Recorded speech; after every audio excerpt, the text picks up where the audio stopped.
યજ્ઞમાં જોડાયેલા ખેડૂતોની એક જ માંગ સિંચાઈનું આપો પાણી। વાવ તાલુકાની માલસણ બ્રાન્ચ કેનાલમાં સિંચાઈના પાણી માટે ખેડૂતોએ કર્યો યજ્ઞ। વાવ સુઈગામ વિસ્તારની નર્મદાની કેનાલોમાં સિંચાઈનું પાણી ચાલુ કરવા અનોખો વિરોધ।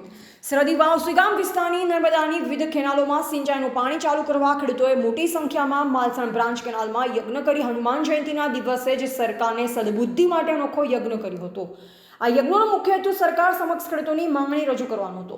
ખેડૂતોને સમયસર સિંચાઈ માટે પૂરતું પાણી મળી રહે તે માટે સરકાર યોગ્ય નિર્ણય લે તેવી પ્રાર્થના કરવામાં આવી। આ કાર્યક્રમમાં પૂર્વ ધારાસભ્ય ગુલાબસિંહ રાજપૂત સહિત અનેક આગેવાનોને મોટી સંખ્યામાં ખેડૂતો જોડાયા।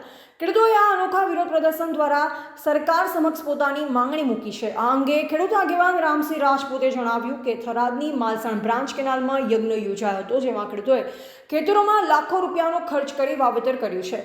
વાવેતર સરકારના પ્રતિનિધિઓના કહેવાથી કર્યું અને સરકારને સદબુદ્ધિ આપે તે માટે યજ્ઞનું આયોજન કરાયું છે। સરહદી વિસ્તારની નર્મદાની કેનાલોમાં સિંચાઈનું પાણી છોડવામાં આવે તે માટે ગુજરાતના મુખ્યમંત્રી સિંચાઈ મંત્રીને સદબુદ્ધિ આપે અને આ વિસ્તારના લોકોને લાખોનો ખર્ચ કરી પશુધન નિર્ભર રાજકો બાજરી જેવા વાવેતરનું વાવેતર કર્યું। નહીં, પણ સરકાર દ્વારા જાહેરાત કરવામાં આવી, ભાજપના નેતાઓ દ્વારા જાહેરાત કરવામાં આવી કે પાણી આપવામાં આવશે ત્યારે ખેડૂતોએ પિયત કર્યું છે અને અડધી સિઝને અત્યારે છેલ્લા 10 દિવસથી પાણી બંધ કરવામાં આવ્યું છે। કોંગ્રેસની સરકાર હતી, અહીંયાના ધારાસભ્ય કોંગ્રેસના હતા, 7 વર્ષમાં ક્યારે ઉનાળામાં પાણી બંધ કરવામાં ના આવ્યું અને આ પેટા ચૂંટણીની અંદર સરકારે વચનો આપ્યા મુખ્યમંત્રીથી મંત્રીથી લઈ ભાજપના આગેવાનોએ કે તમારો વિકાસ કરજો। આ વિકાસને વિનાશ તરફ લઈ જઈ રહ્યા છે। આજે કરોડો રૂપિયાનું નુકસાન ખેડૂતોને જઈ રહ્યું છે। એટલે હું તો આપણે હનુમાન દાદાને વિનંતી કરું, વાયુ વેગે ગાંધીનગર જાઓ, સરકારને સદબુદ્ધિ આપો ને કે આ વિસ્તારના ખેડૂતોને આ સરકારને ક્યાંય છોડવાની નથી।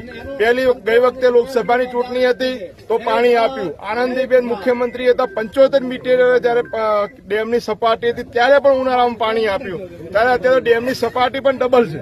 તો શા માટે અન્યાય કરો છો? હવે તો આ વિસ્તારના લોકોએ તમને ધારાસભ્ય તરીકે બંને વિસ્તારમાં ચૂંટણી મૂક્યા તો પણ શા માટે અન્યાય કરી રહ્યા છો એ ખબર નથી પડતી।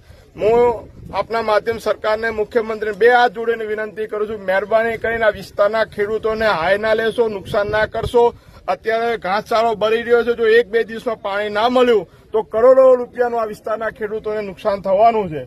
અમને હારા માટે લાયા હતા, કોકને નુકસાન કરવા માટે નતા લાયા। અને જો હું તો કહું છું, ભાજપના ચૂંટાયેલા ધારાસભ્યોને તમને આ વિસ્તારમાં પાણી ના આપતા મુખ્યમંત્રીની ઓફિસની બહાર ધરણા કરો, ગમે તે પક્ષનો મારા પક્ષનો હોય તો પણ મારા વિસ્તારના લોકોના હિત માટે કઈ સરકાર સામે લડવું પડે।